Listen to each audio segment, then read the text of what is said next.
I sat in my car with the engine off, keys pressed into my palm, and the night around me felt like a closed room. 3 miles from any signal, the only sound was my breath and a far coyote. I had been left there because I refused to hand over the one thing that was mine. Their taillights were already gone. What happened next changed everything. Before we begin, tell me where you're watching from. Tap like, hit subscribe, share this, and stay with me through the mile. I grew up on a street where the lawns were mostly even and the mailboxes leaned at the same angle as if the wind had agreed to be polite. The town had one high school, 2 grocery stores, a courthouse that rang on the hour, and a summer festival where the same cover band played the same set every year. We were the kind of family that waved to neighbors, shoveled sidewalks after snow, and kept holiday boxes labeled with black marker in a basement that smelled like laundry detergent and damp cardboard. Inside our house, everything had a place. The good dishes in the china cabinet, the vacuum tucked behind the cleaning closet door, my father's paper on the end table next to the lamp with the yellow shade, the television volume set just low enough to let my parents talk over it while the evening news ran. My mother favored order and a hard shine. She polished the faucet every night as if the world would look at it in the morning. My sister, 2 years younger, was the light my parents always found. She was born with a kind of gravity that made people step closer. My parents leaned toward her without noticing how their bodies angled away from me. When we were little, I was the child who carried the extra sweater and the spare tissues. She was the child who ran ahead and never worried about getting lost because someone would always go looking. On my birthdays, the gifts solved problems. A jacket on clearance with a zipper that sometimes stuck at the waist. A stack of spiral notebooks that I actually needed. Socks from the 3-pack. I said thank you. I hugged my mother, I ate a slice of cake and wrapped the rest for the next day. On my sister's birthdays, the table turned into an ocean of bright paper. Tissue exploded from bags. Ribbons curled on the floor. There was perfume one year, a small gold necklace the next, a sleek hairdryer after that, and then a camera that everyone took turns using while she posed. My father ran the show. My mother clapped on the beat. I cut the cake past the plates and wiped the counter when the frosting smeared. Chores had a way of finding me even when I stood still. The list grew without anyone saying a word. I learned where the extra trash bags lived and how to fold fitted sheets alone. I learned how to scrub a bathtub until it looked like a promise. My sister had reasons to be elsewhere. She needed to rest for practice. She had to meet a friend for a project. She had a headache. My parents nodded, generous with her time. I took a breath and did the thing that needed doing because it would have to be me, and I did not want to hear the argument that followed if I said no. There was a mug that I claimed without ceremony. White porcelain. The handle had cracked once, and someone, likely me, glued it back together so carefully that the seam looked like a faint scar. It did not match the pretty set my mother used when guests visited. It was not chosen. It was left behind, so it became mine. I liked the way it warmed my hand. I liked that no one else reached for it. After dinner, I would stand at the sink mug of tea, breathing steam into my face, and look out the window at the porch light. The bulb hummed a tired note. Moths threw themselves at it like it promised something. I watched and wondered what I was promising to myself by staying quiet. In our family album, I am present, but I am mostly the edges. I hold coats. I frame the picture. I catch my sister's dropped bracelet. When I think about those images now, I understand that absence can happen in the middle of a room. It does not require an empty chair. It can bloom in broad daylight while everyone is laughing. I learned early to hold my breath and be useful. I learned how to keep my voice inside my mouth. High school taught me algebra, and also how to keep a ledger in my head that tracked what I owed and what I was owed. The second number stayed small. I got a job at a corner store that sold batteries, cough drops, postcards, with our town's gazebo printed in fading ink and a rotating rack of sunglasses that creaked when you turned it. The manager introduced herself the first day and told me she believed in 2 things. Count your drawer twice and look people in the eye. She wore sneakers that squeaked against the tile, a single silver bracelet, and a ponytail held by a thick band that never broke. I learned how to read customers by the way they approached the counter. Tense shoulders meant they needed help but did not want to ask. A sigh meant they were about to complain about price.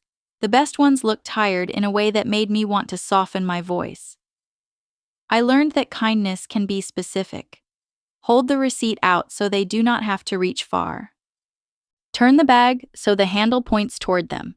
Say the words that make their shoulders drop a half inch. That will be all. Take your time. I can help you out to the car if you need.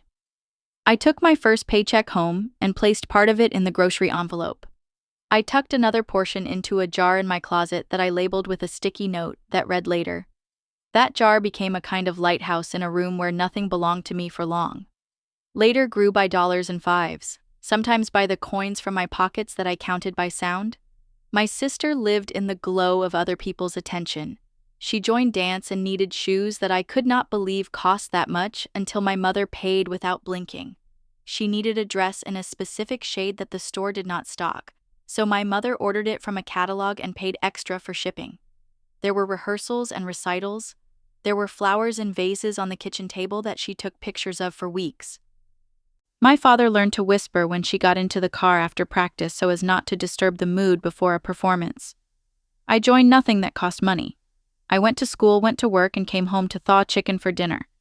I earned grades that could have been celebrated, but were not. When report card night arrived, I placed the folded paper beside my mother's plate. She skimmed it and asked if I had filled the gas can for the mower. My sister arrived late to the table. She announced an audition with a director who once worked in a city everyone admired. My father put his fork down and told us all to listen. I learned to eat quickly. I fell in love one spring with a boy who wrote small poems on gum wrappers and put them in a cup on his desk.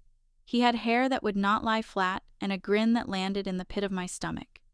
When he broke up with me by text on a Wednesday, I sat at the edge of the tub and held the message like a piece of metal that would eventually cool.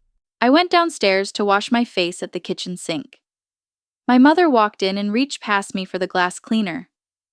When I said that I was sad, she told me not to turn small things into big ones. A week later, my sister cried for 2 hours because a friend posted a photo without tagging her. My parents walked plates of cut fruit to her bedroom and sat at the edge of the bed while she practiced an expression that looked like someone thinking about forgiveness. At night I wrote.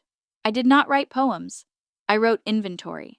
I wrote the sound of my father's spoon against a cereal bowl after the evening news, the way the porch light buzzed louder right before it failed and then returned, the scent of bleach rising from a bucket, the peculiar comfort of a floor that showed a clean streak after one pass. I wrote questions that thinned in the space between sentences. When had I learned that my quiet made other people comfortable? When did my silence begin to be mistaken for consent? Sometimes I tried to picture myself somewhere else. I dreamed about a tiny car, nothing fancy, that could take me across town and back on a whim. No red bow, no applause, just a reliable engine and a seat that remembered me.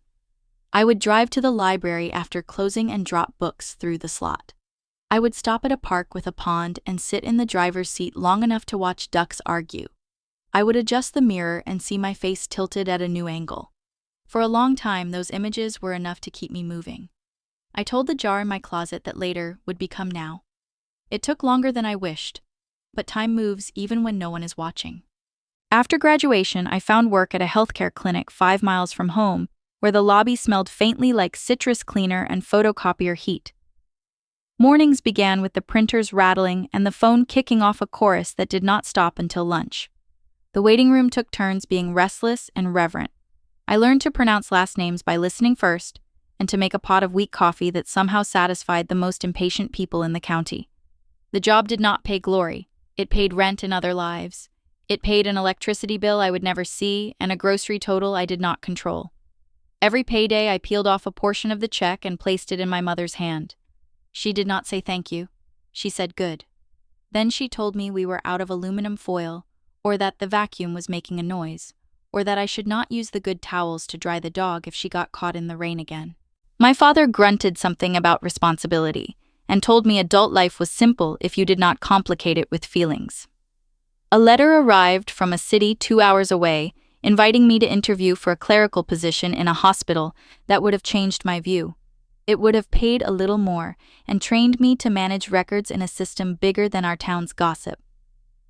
I carried the envelope around in my coat pocket for a full day because the weight of it felt like a secret. When I showed it to my parents, my mother said that moving out now would put a strain on the house. My father said that family stays. He did not say I had outgrown anything.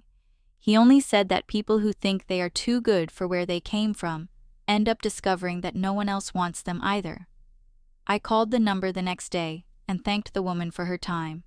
I told her I could not come. I do not know the exact day later, turned into now, only that one afternoon in autumn. I found myself standing in a stranger's driveway while he lifted the hood of a used sedan, the color of wet gravel. The car had a dent on the rear bumper, like someone had been careless in a parking lot and not brave enough to own up to it. The radio worked as long as you did not ask for more than it was willing to give. The heater blew with conviction but took a minute to warm. The seller had kept a folder of maintenance records with dates written in a tidy hand. The test drive felt like slipping into a rhythm I already knew. When we returned, I counted my money twice and told him what I could offer. He looked at me for a quiet second, then nodded and said the keys were mine. I sat in the car at the curb with both hands on the wheel and felt something gather in my chest like a flock deciding to leave the wire. I drove home slowly on purpose to make the road last longer. At stoplights, I looked sideways into other cars and imagined I was a person with a life that belonged to her. I pulled into our driveway and parked in the spot that had always belonged to everyone else. The porch light blinked like an old eye. My mother stepped out and asked if I had enough sense to get good insurance. My father told me not to waste gas running errands no one assigned me. My sister asked if I could take her to a rehearsal on Thursday. I said yes that first time because I had not yet learned that some kindnesses are a down payment on other people's expectations. Over the months that followed, my car went out into the world with people who were not me more often than I drove it. My sister asked, and my mother turned the ask into a command. Help your sister. She has auditions. She cannot risk being late. She cannot risk being stranded. When I said I needed the car for work, my father told me to plan better. When I said she should return it with the same amount of gas, my mother said they did not keep score in this family. I started locking the doors when it was in the driveway, not to keep thieves out, but to remind myself that what I owned had a boundary. One morning, I found new scratches across the trunk that no one admitted. I ran my hand over the paint and felt my face heat. That was the day I told myself a sentence I could not unknow. If I did not protect this nothing I would survive the taking. It began like a small favor in a week full of them. My mother wanted me to drive out to a friend's place to pick up a plastic tote filled with winter table linens that had been borrowed. The house sat down a county road that narrowed to 2 lanes without markings once you left the main highway. My father said it would be quick, and that my sister should ride along to help lift. We left after dinner while the evening still held the warmth of the day. The porch light hummed behind us. Moths hammered the glass. The sky tilted toward deep blue. In the car, my sister performed a conversation that she could have done alone in a mirror. She had news about a community theater director who might be able to connect her to someone who knew someone. She described the way he looked at her in a way that made me think of stage lights rather than human eyes. She segued into her real point the way a dancer turns without breaking the line. You should let me use your car this semester. It will open doors for me. You can make alternate plans. You always do. I counted what I had learned about being honest without being cruel, and decided that I could not afford politeness if it cost me my life. I said no. Not never, but no to a semester of ownership that was not hers to claim. I told her my schedule required reliability. I told her I had appointments and shifts and that my car was not a guest star. She sighed so long that the window fogged. She drew a heart with 2 careless strokes and did not look at me. The house we drove toward sat by itself. No neighboring porch lights, no dogs barking. A steady square of lamplight fell across the front steps. A plastic tote waited under the overhang. The gravel popped under our tires as we pulled in. I slid the gear shift into park and stepped out. The air smelled like cut hay. Crickets maintained a private conversation in the ditch. I lifted the tote's lid to make sure we had the correct one. The neat handwriting on the tape read, "Linens for Linda." I smiled at the fact that alliteration survives in every county. When I turned back to the car, the locks had clicked. The driver's seat was empty. My sister had moved quickly, a learned art. A pickup truck had eased in behind us without headlights, quiet as a held breath. My father sat behind the wheel. My mother, passenger side, stared past me at something that did not exist. My sister was already leaning into their cab, her hair a curtain that had always kept the rest of us out. I walked to my own car and tugged on the handle. It held fast. I knocked on the glass because I could not think what else to do with my hands.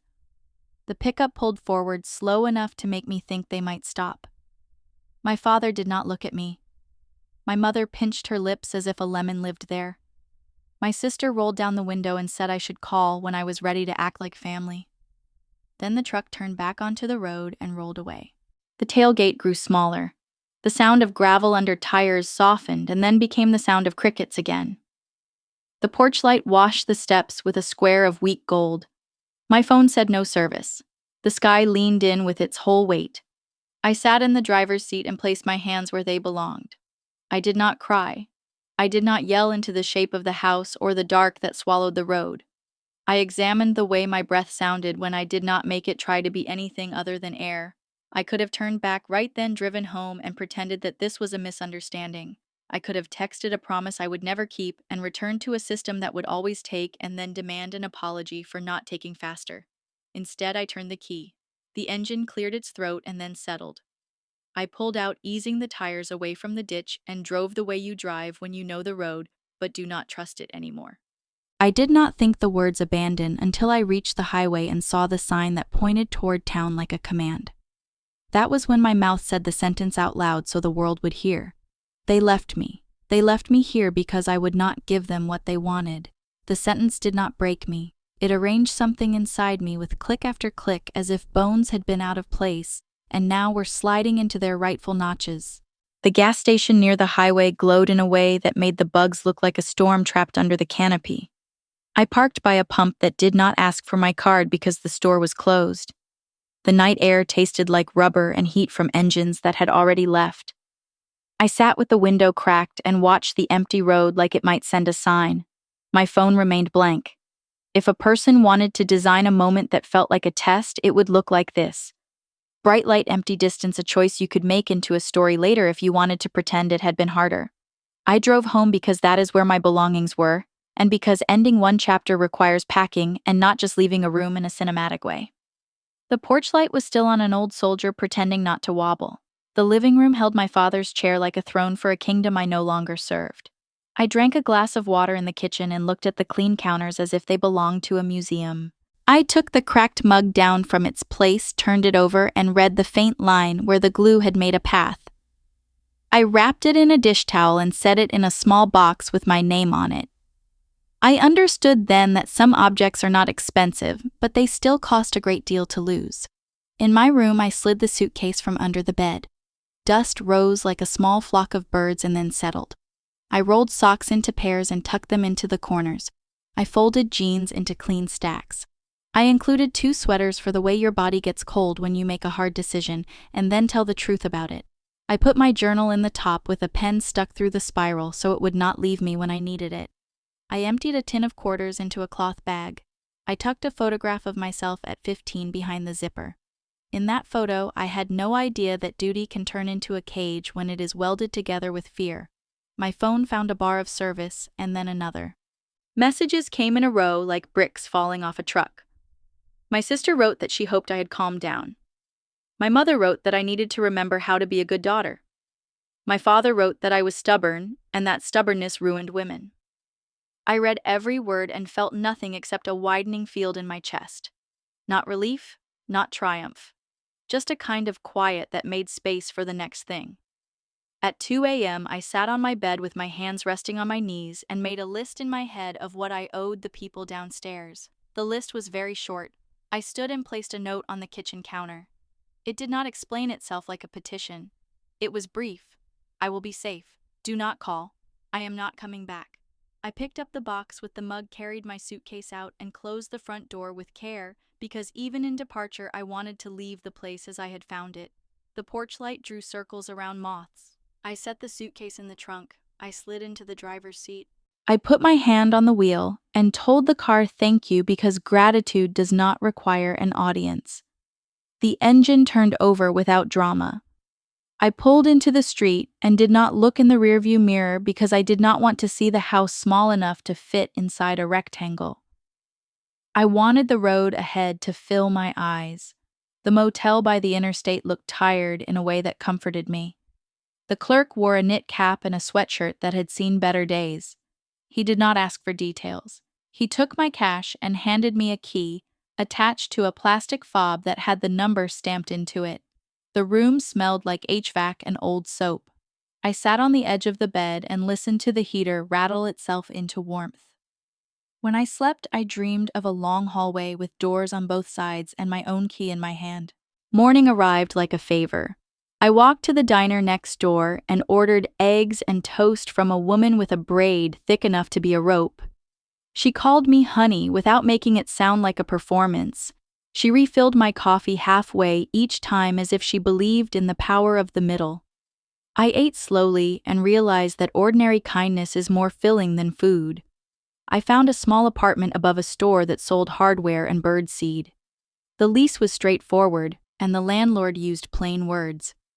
The walls were thin enough to let in laughter from the hallway, which made the place feel alive rather than cheap. I bought a couch with a sag that matched my spine, and a lamp with a pull chain that clicked in a way that made my hands relax.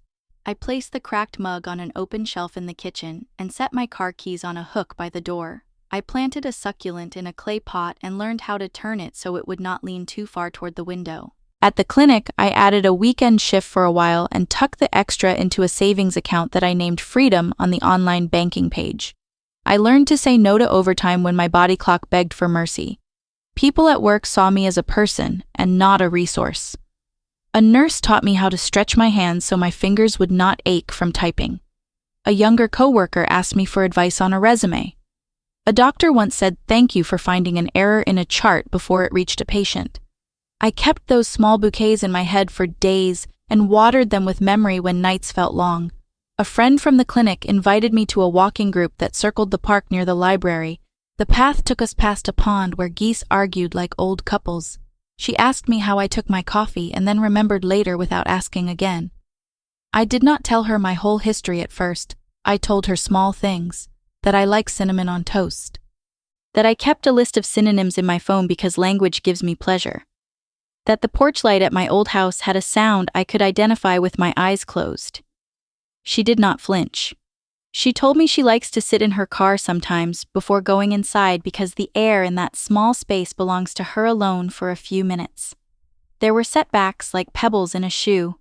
I heard through a relative that my parents told a version of the story in which I was ungrateful and mean. I got a text from a number I did not know that turned out to be my sister using a friend's phone to ask if I would bring her scarf to a rehearsal space because she had left it in my trunk weeks ago. I placed the phone face down on the counter and let the request evaporate like steam. I had nothing to deliver anymore except to myself. It felt like a boundary set kindly for both of us. My car needed new brake pads. The mechanic explained the issue with diagrams and no condescension. He gave me a range of choices with clear consequences. I approved the work that kept me safest. I walked home past a bakery where the morning bread still steamed under paper. I bought a loaf and carried it like a warm animal. I ate a piece torn by hand over the sink and decided that nourishment can sometimes be as simple as heat and grain and the knowledge that you paid for it without apologizing. On certain evenings, I drove the long way home to stretch the day. The radio caught a station that played songs from another decade when my hair was different and my hope was shaped like a question. I passed neighborhoods that did not know my name and felt anonymous in the best way. When I stopped at red lights, I did not look around for familiar faces. I looked straight ahead and counted the green seconds down like a practice in patience. I drove past my old street once in late afternoon when the light turned the world the color of honey. The porch light I knew so well had been replaced or fixed. It shone steady.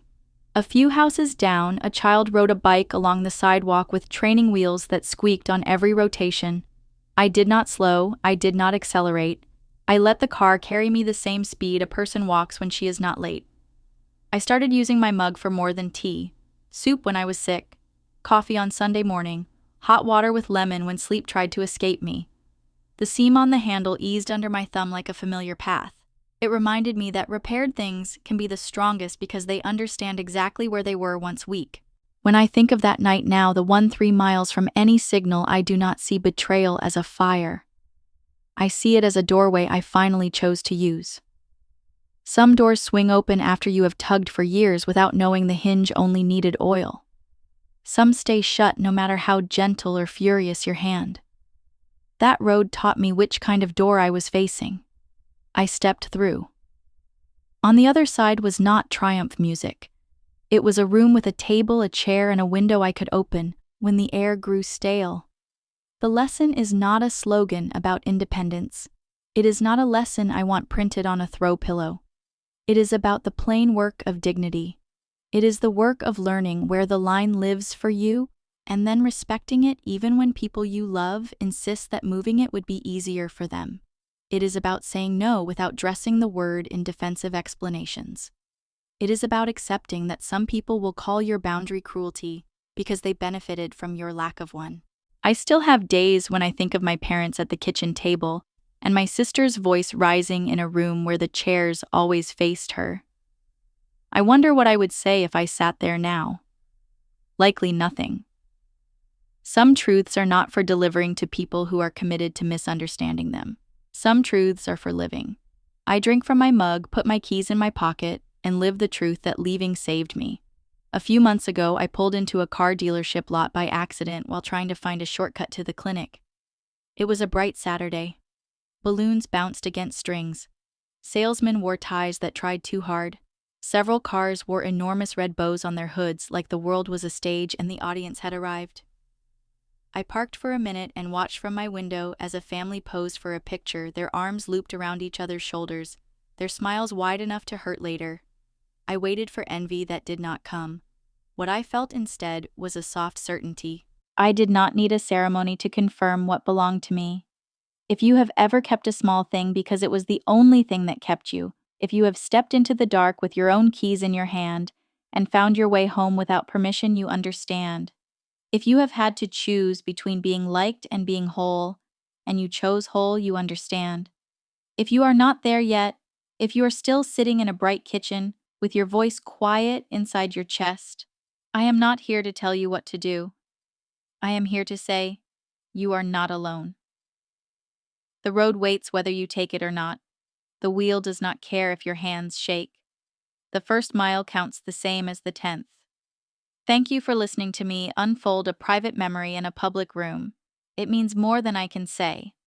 Before you go, I would love to hear your story. Have you ever drawn a line to protect something that mattered to you, even when the people closest to you disagreed? What did that moment change in you? And share in the comments so someone else can find courage in your words. If this spoke to you, please like the video, subscribe for more stories told with care, and share this with a friend who might need a companion on the drive. Thank you for spending your time here. I hope your road is safe, your home is peaceful, and your light, no matter how small, stays steady.